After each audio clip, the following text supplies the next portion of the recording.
Mga bugtong at salawikain, isinumite ni Ariel L. Ablao, pangkat BTLE HA3A. 5 halimbawa ng bugtong at paliwanag. Bugtong, dalawang magkapatid hindi magkasundo. Sagot, pinto at bintana. Paliwanag, ang pinto at bintana ay parehong bahagi ng isang bahay, ngunit may iba't ibang gamit at layunin.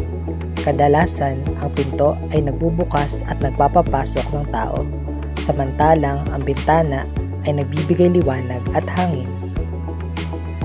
Bugtong, hapit sa langit, habang araw ay tahimik, gabi humahagikik. Sagot, tala. Paliwanag, ang tala ay mga bituin na makikita natin sa langit. Sa araw, hindi natin sila masyadong napapansin. Ngunit sa gabi, ang kanilang ningning ay mas nararamdaman at sila ay tila humahalik dahil sa kanilang isla. Bugtong, isang reyna, walang trono.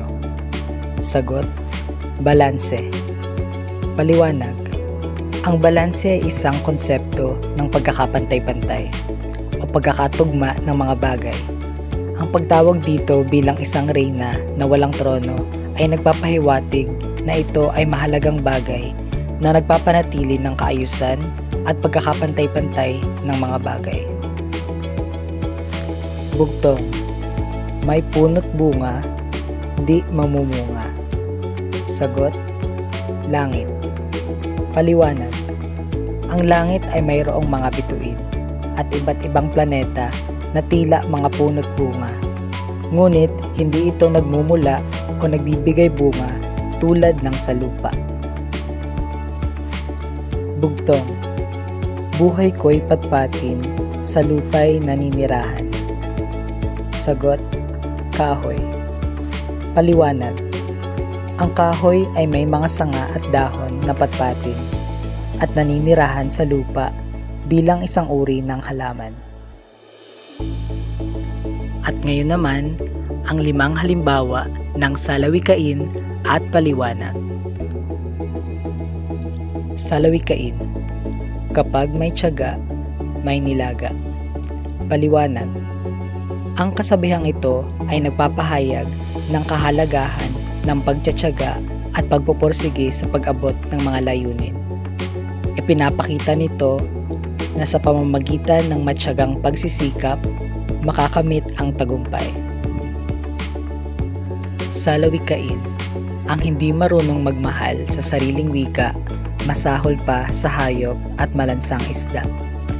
Paliwanag, isinasalarawan ng kasabihang ito ang kahalagahan ng pagmamahal sa sariling kultura at wika. Ang hindi pagpapahalaga dito ay itinuturing na masama kaysa sa hayop o sa isang mabahong isda.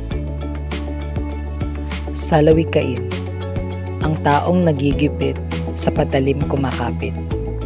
Paliwanag, ipinapakita ng kasabihang ito ang katotohanan na sa panahon ng kagipitan o pangangailangan, ang tao ay maaaring gumawa ng mga desisyong mapanganib o labag sa kanyang kagustuhan upang maibsan ang kanyang pangangailangan. Salawikain, kung ano ang puno, siya ang bunga. Paliwanag, ang kasabihang ito ay nagpapahiwatig na ang asal o ugali ng isang tao ay likas na nanggagaling sa kanyang pinagmulan o sa kanyang mga magulang.